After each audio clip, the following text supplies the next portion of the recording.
At about 5 in the morning on a Saturday in Miami, a ship pulls away from a dock she was not designed to fit. Her name? Icon of the Seas, 250,800 gross tons, 1,200 feet from bow to stern, about 3.5 American football fields, 20 decks, at full capacity, 9,950 people on board. At the time of this video, she is the largest passenger vessel in human history. It was paid for in American dollars, and it sails from an American port. The flag on the stern is Bahamian. The moment the ship clears the channel, almost nothing about what happens on board is governed by American law. To understand how that is legal, how the most visible consumer object ever built sails from a US city under a foreign flag, pays effectively no US tax, and answers to no one in particular, you have to work backwards. Icon of the Seas entered service from Port Miami on January 27, 2024. It is roughly 6% larger than the previous record holder, Wonder of the Seas, which was itself the largest ship ever built when it launched in 2022. Wonder replaced Symphony, which launched in 2018. Symphony replaced Harmony in 2016, Harmony replaced Allure in 2010, and Allure replaced Oasis in 2009. Why do I say all that? Because 16 years straight, Royal Caribbean has held the title of the world's largest passenger ship, replacing its own flagship every 3 or 4 years, and every generation has been larger than the last. Alright, let's take a look at this. So Icon fits 8 neighborhoods on one hull, a water park with 6 slides, an ice rink, and an aquatic theater, 7 pools and 40 restaurants and bars. A 130,000 pound food loadout gets trucked to the pier before every weekly sailing, about the weight of 10 fully loaded pickup trucks, for one 7-day trip from one ship. And the Icon ship is not the ceiling. Star of the Seas went to service in 2025, Legend of the Seas enters service next year in 2026, Hero of the Seas is booked for 2027, and a 5th unnamed Icon-class ship is scheduled for 2028. Royal Caribbean has shipyard slots reserved at Meyer Turku in Finland out to 2036. Across the industry, there are 58 new cruise ships on order through 2030, representing more than $40 billion in steel. So what does that mean? The curve is still going up. A 10,000 person floating city per ship, which 5 years ago would have been a record, is about to become the ordinary delivery off a Finnish slipway. This is the first thing to hold on to. Every other number in this video scales with the ships. The emissions scale with the ships, the waste scales with the ships, the crew count scales with the ships, but the legal structure underneath all of it scales with nothing, because it was written before any of these ships existed. Keep that in mind. The scale is about to matter in ways that aren't obvious yet. January 13, 2012, a Friday night in the Tyrrhenian Sea. The Costa Concordia is sailing past the Italian island of Giglio. The captain, Francesco Scatino, orders the ship close enough to shore for a sail-by salute to a friend on the island. The hull hits a submerged rock. Water floods 5 compartments, 4,252 people are on board, 3,229 passengers, 1,023 crew. Evacuation takes more than 6 hours. The captain leaves the ship with roughly 300 passengers still aboard. 32 people die. Scatino is eventually sentenced to 16 years in prison. One of the survivors, Andy Craig, pointed out what that works out to in practice. About 6 months for every person who died on that ship. The Italian Supreme Court upholds the sentence in 2017. Scatino begins serving it at Rebibbia prison in Rome. The company, Costa, part of Carnival Corporation, faces no criminal charges at all. 13 months later, February 10, 2013, a fire breaks out in the aft engine room of Carnival Triumph. The ship is about 150 miles off the Yucatan Peninsula. Within hours, the ship has lost all propulsion and all power to the passenger decks. 4,229 people are on board, 3,143 passengers, 1,086 crew. For 4 days, they drift. With no power, the sewage treatment system fails. Human waste begins backing up through the drains in the passenger cabins and hallways. The ship is eventually towed to Mobile, Alabama, which has to absorb 4,229 displaced people on roughly 2 days' notice. The ship itself is refurbished for $150 million and returned to service under a new name, Carnival Sunrise. In June of last year, Netflix put the incident back into cultural memory with a documentary called Trainwreck: Poop Cruise. 13 years on, fire suppression hardware has improved, the core problem has not. When a mega cruise ship loses power hundreds of miles from the nearest port, there is no land-based infrastructure that can reach it quickly. The nearest hospital is a helicopter ride. The helicopter is almost always a U.S. Coast Guard asset. A Coast Guard medical evacuation from a cruise ship averages $30,000 per operation. The cruise line is not built. The U.S. taxpayer is. Let's keep going. June 29th, 2025. The Disney Dream is returning to Fort Lauderdale after a 4-night Bahamas sailing. A 5-year-old girl falls through a porthole on deck 4. Her father jumps in after her, the ship circles back, and both are recovered. Total time from fall to rescue, 19 minutes. Thankfully, they both survive. However, between 2009 and 2019, 170 of the 212 cruise passengers who went overboard did not. When a cruise ship is marketed to you as a floating city, that's marketing. When a cruise ship fails as a floating city, the phrase becomes literal. A city of 9,000 people suddenly without power, potable water, or a functioning sewage system. On a hole that takes hours to evacuate, at best, and which is usually well outside U.S. territorial waters by the time things go wrong. Which means the nearest help is not whatever country the ship is flagged to, the nearest help is whoever is closest. In the Western Hemisphere, that is almost always the American taxpayer. A typical cruise ship produces, per day, roughly 30,000 gallons of sewage, 255,000 gallons of graywater, that's sink, laundry, and shower runoff, and 37,000 gallons of oily bilge water. A 2018 peer-reviewed case study of a mid-sized vessel documented 2,358 cubic meters of combined graywater and treated sewage per week, plus 266 cubic meters of solid waste in the same window.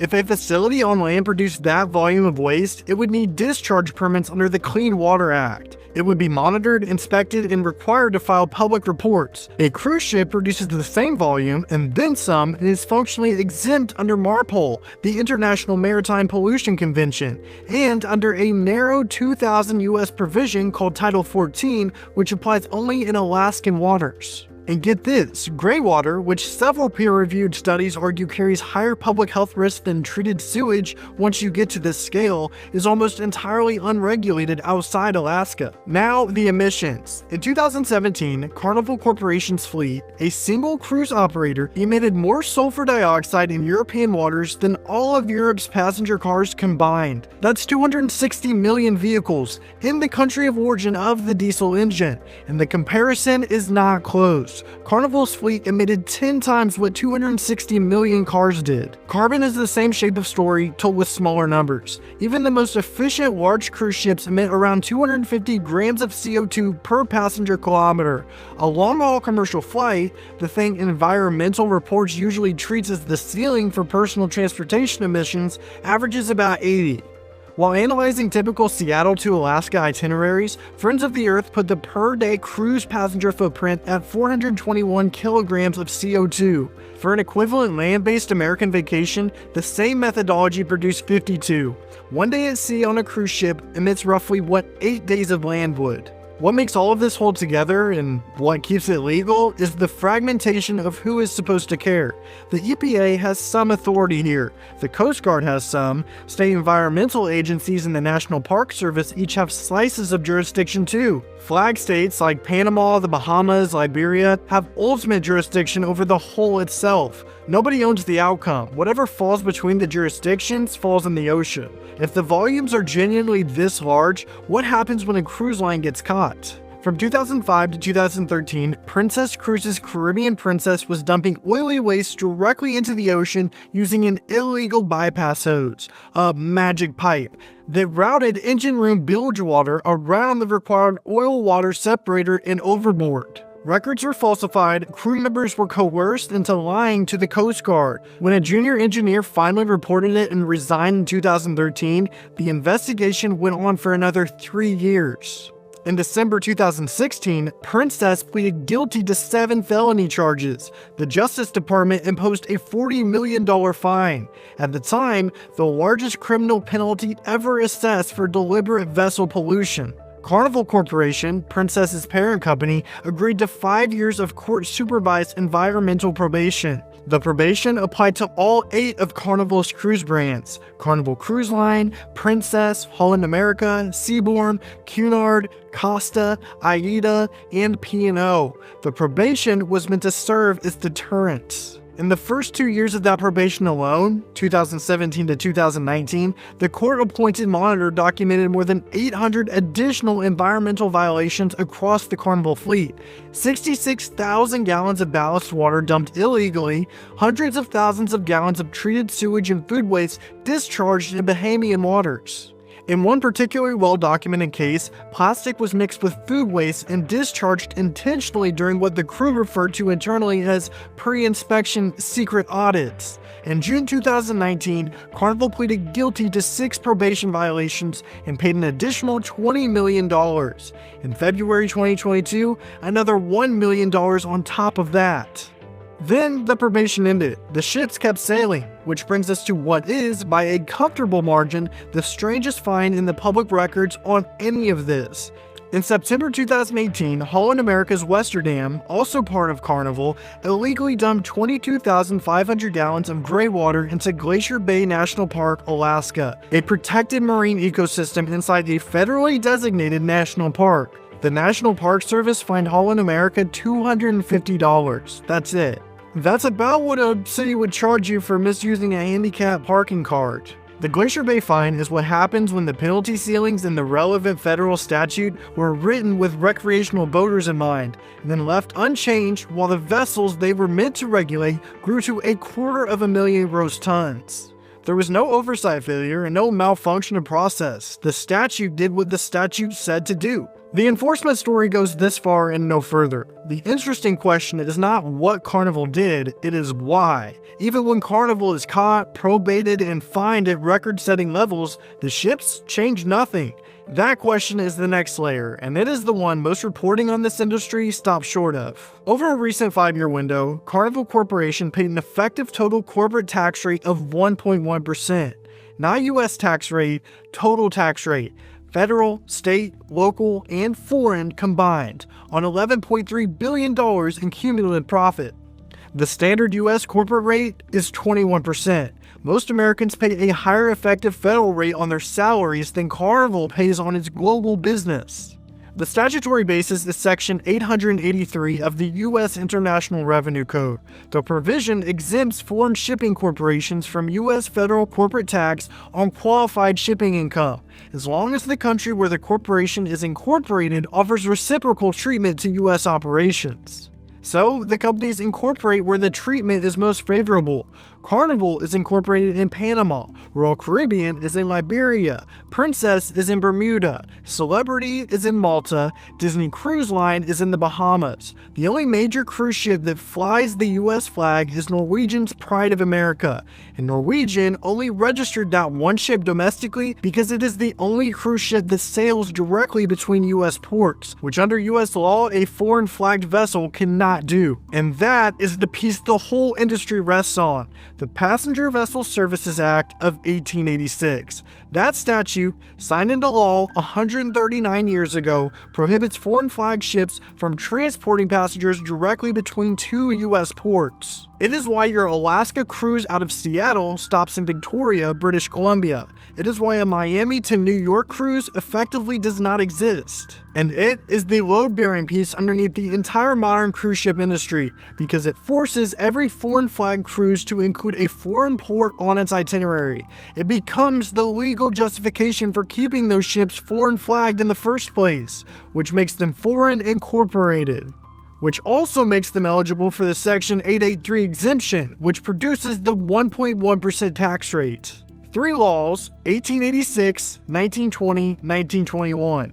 They lock together, and the same legal structure that keeps the ships out of U.S. tax jurisdiction keeps the crew out of U.S. labor jurisdiction. According to International Transport Workers Federation surveys, 95% of cruise crew work 7 days a week. Roughly a third works shifts of up to 12 hours. Roughly another third works shifts of up to 14.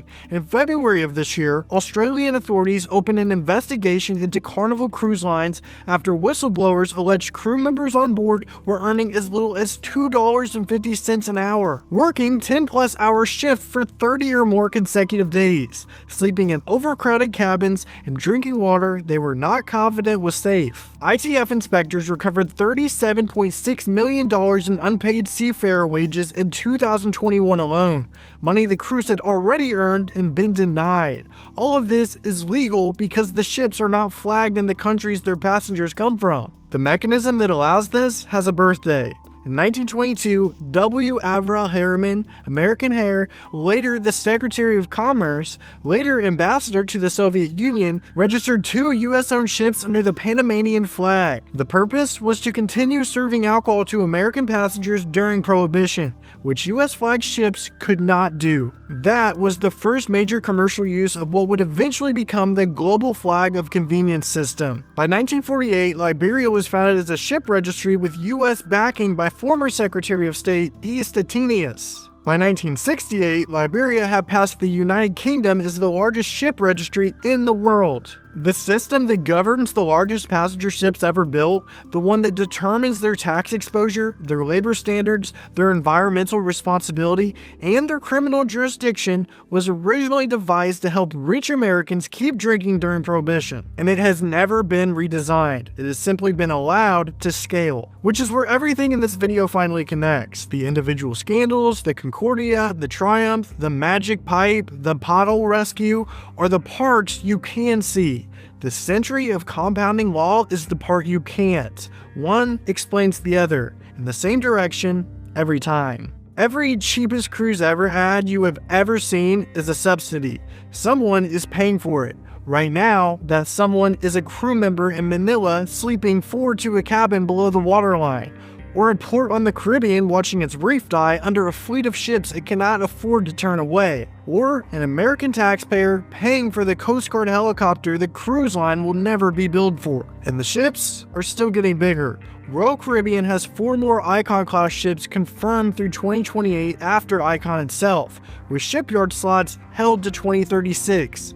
The industry-wide order book is 58 new cruise ships through 2030, over $40 billion in steel. Norway's zero-emission cruise rule has already been pushed from 2026 to 2032. Amsterdam's full cruise ban doesn't take effect until 2035. Commerce Secretary Howard Lutnick's remarks last year about closing the shipping tax exemption were, by industry analysts' own count, the 10th failed attempt in 15 years. None of them have gone anywhere. There is no particular reason to expect the 11th will. If you want to keep seeing how the built world actually runs, why the roads look the way they do, why the ships answer to no one, why the mega projects that shape your life were shaped by laws most people have never heard of, subscribe. There's a lot more coming. I'm Tristan, thanks for watching, and I'll see you in the next one.